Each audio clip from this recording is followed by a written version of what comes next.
Hey y'all, we are, in the words of Killer Mike, back at it like a crack addict. ENL 51 Summer Session 2, Poetry as Rap. This week, week 3, we're talking about storytelling in rap and the importance of storytelling to hip hop culture and what we learn when we analyze particularly songs that tell a narrative for how and why they tell that story. Why do stories matter to us? What makes some stories interesting, exciting, good, and other stories not so much? What do stories mean to us? What kinds of different information or meaning can they communicate to us? We're going to ask these questions as we dig into some of the classics and some contemporary under-discussed songs that tell stories. So let's just get into it. Share my screen.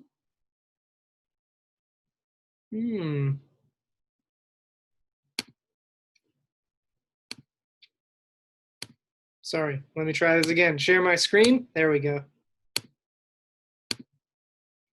Cool. So, storytelling. As usual, I've got some notes, some reflections on the week's theme, on what storytelling is in the history of rap in broad terms, and why we ought to be thinking about this concept.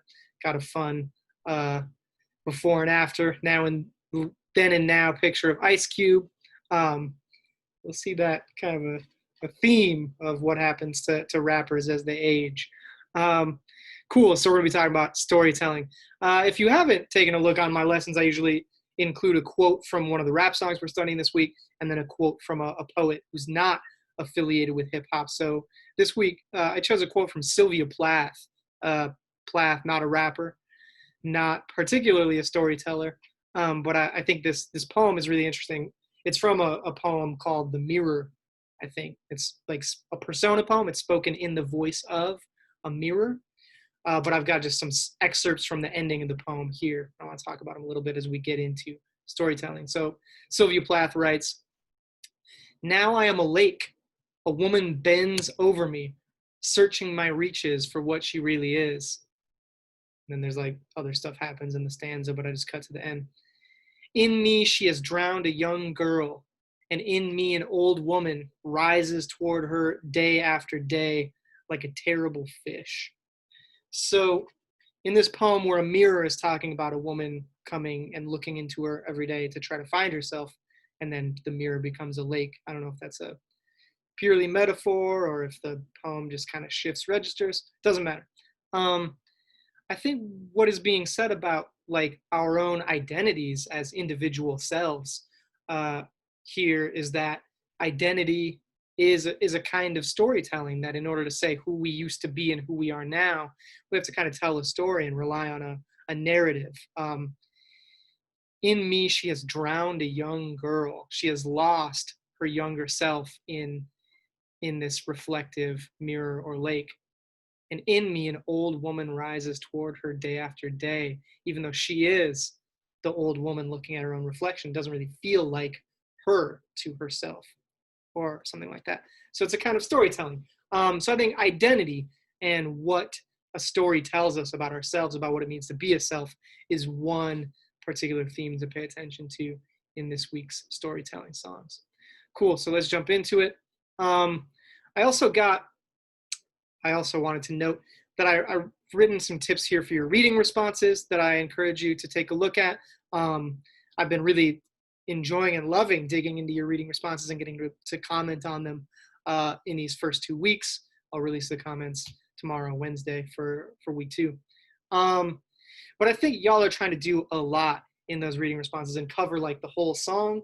And I think sometimes it can be useful to just narrow your focus, really choose one image or line or idea or like rhythmic strategy to really dig into and look at in order to develop your own ideas a little bit more fully. It can help to narrow your focus and really challenge yourself to pay attention to one particular thing and see what happens when you continue asking questions about that thing. So I've got a little example I've written about Dessa's Mineshaft too that I encourage you to take a look at. Cool, so the songs this week, the required songs, we've got Beastie Boys, Paul Revere. I was surprised this is the oldest song on the list this week when I when I was just putting together the songs. I don't have the dates in front of me. I thought it would be like third or fourth. Anyway, Beastie Boys, Paul Revere. It's a great storytelling song that uses a lot of humor and irony. And I wonder what's up with kind of the perspective they're taking, why they're telling this story of crime and outlawhood and violence, but in this kind of like funny, obviously not serious way. I think that's interesting. MC Light, I cram to understand you. Sometimes call it Sam. Um, MC Light is a wonderful MC. She was the first woman rapper to have an album go gold. She was one of the first major female rappers on the scene. And to this day, her songs continue to be referred to, alluded to, and talked about throughout the culture. She's an awesome figure to kind of dig into a little bit more. And I wish that I had more of her songs on the syllabus. I'm excited to hear what y'all think of her song.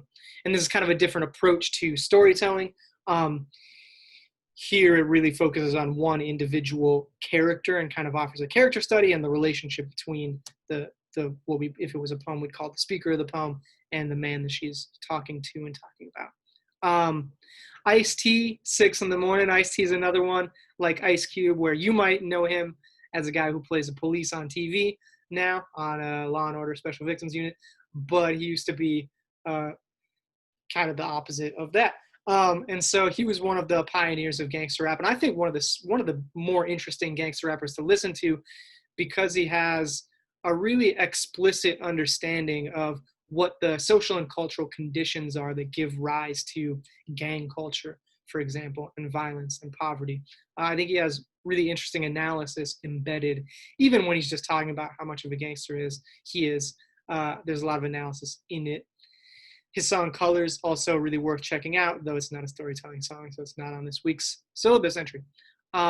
But 6 in the morning is a classic. You've probably heard it referred to in many other rap songs if you listen to rap, but haven't happened to listen to Ice-T. Ice Cube, It Was a Good Day, another awesome song. One thing I like about the song is, well, one thing I find interesting about it is that, like, nothing really happens in the story exactly. Like some of these other stories, there's like drama, violence, intrigue, mystery, questions, all kinds of stuff is happening in Beastie Boys, Ice-T, MC Light. And then Ice Cube comes in, he plays some basketball, plays some dice, has some drinks, hangs out with some women, and that's like sort of it. And so like I wonder, why is this an interesting story? Why do we like this as a story? What does it do as a story that's sort of like commenting on the nature of storytelling in the first place? Outcast, Art of Storytelling, Part 1, from Aquemini. You should just listen to the whole album, Aquemini. I think I put the song Aquemini on week 1's B-sides, optional songs. Amazing album, definitely worth studying and replaying over and over again. This song I find fascinating, troubling, beautiful, heartbreaking, weird. I want to know why, I think I wrote this in the reading response questions, why Big Boi and Andre 3000 combine these two narratives. The stories are so different, tonally, thematically, and yet they're two stories of the same kind of situation, the same kind of community, and the different sorts of relationships and conflicts that happen in that community. I love this song. I'm eager to hear what you all think of it. Finally, Dessa, Mine Shaft 2. Dessa is an indie rapper from Minneapolis, my hometown. I'm a big fan of hers. And this song, Mine Shaft 2, I think is a really cool and interesting story that uses a lot of imagery, a lot of metaphor. Dessa started out as a poet, spoken word poet, before becoming an MC. I think she's worth checking out. And yeah, the B-side, some awesome stuff on it. I don't think I have to talk about it, go through it. We're reading about rhyme, Adam Bradley's chapter on rhyme this week. And as usual, some awesome poems. Terrence Hayes' poem. Yeah, I want to say a little bit about the poems. Terrence Hayes' poem, I note in the little comment there that he uses an anthropological tone of voice. And if you're not really used to reading contemporary poetry, if you haven't read Terrence Hayes before, you might kind of miss this thing about the tone of voice. So I want to just note it that I think he's being ironic a little bit in how he sets up the poem. When I consider the African American, he's using like a very formal, academic, distancing voice before he gets into the personal narrative. and that's supposed to be sort of tongue-in-cheek. I think not a lot of contemporary poetry sounds like that. Not a lot of contemporary writing uses that tone of voice. Um,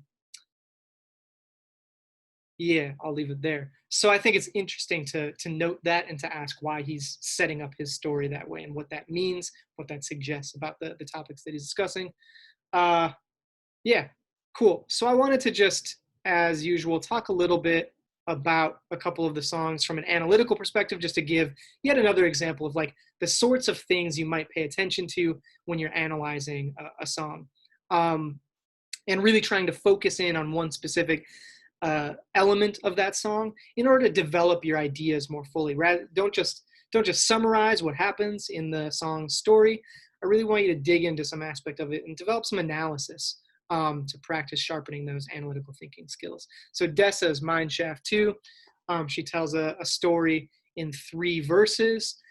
One thing I noticed when I've listened to it 100 times, but one thing that kind of grated on me or interested me or confused me was the point of view. The narrative voice starts out in second person. It's talking about you, 15 years from tonight, you're going to make a decision.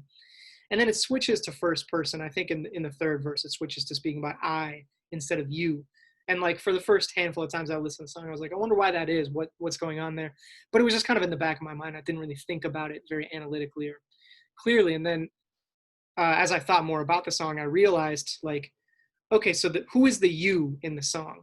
At first, I thought it was like just a device that Dessa was using to get me emotionally invested in the song. She's like putting me in her shoes a little bit, and I was like, well, that's interesting. But then why switch to first person? And now I realize that the you is the younger version of herself that she's rapping to. In the third verse, when she goes to visit her younger self and ask for a favor, that's like the you that she's speaking to. And so she's kind of like setting up this story where by the end we realize Dessa is rapping to a former version of herself, a younger version that's sort of a ghost or a memory now, um, and telling her the story of how her life will ultimately play out, like what's going to happen to her 15 years from now. So that's super weird, but she doesn't come out and just tell us that. She's not like laying that out explicitly. She sort of implies that through the tone of voice, through the narrative development, through the point of view, speaking to the second person and then talking about the first person. So if I was analyzing that for a reading response or an essay or whatever, I wouldn't just stop by saying, here's the point of view that she uses and this is what it means. I would ask, like, what's the significance of this? What is the effects? As I said, it makes me more emotionally invested in the narrative to begin with because it's putting me in the position of the you. But also she's kind of putting together a song that like basically suggests one of the reasons that she raps is to rap to her younger self. One of the things she uses hip hop for is to connect with her younger self that she can no longer connect with normally, in order to get back to a state of innocence or whatever kind of theme you want to pull out of the song. She uses hip hop to tell the story of her life to her younger self. And so that's pretty wild. That suggests that ourselves, just like in Sylvia Plath's poem, are disparate, are fragmented, that our younger versions and older versions are not exactly the same self. They can communicate with each other though, and they use art, rap, storytelling, narrative to do that communication. So by kind of reflecting on that and just asking some critical questions about what is the significance of Dessa using second person and rapping to her younger self, I can come up with an argument that, well, maybe this is kind of Dessa's implicit theory of hip hop or theory of art or theory of the self, that one of the things rap does is lets us connect to our younger selves, helps us explore our identities, helps us get back to our roots, and stuff like that. So in your reading responses, I encourage you to practice that kind of analysis. Dig into a stylistic device or a thing that's interesting that you notice in the song and ask, like, why is this significant?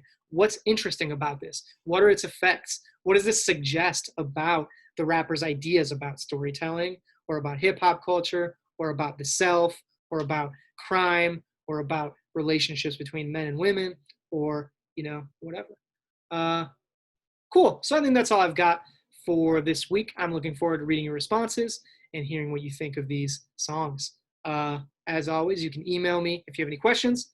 Otherwise, I don't really see you when I record these, so I say I'll see you soon, but I guess not. That's kind of sad. Uh, hope you're surviving. Hope you're thriving. Talk to you soon.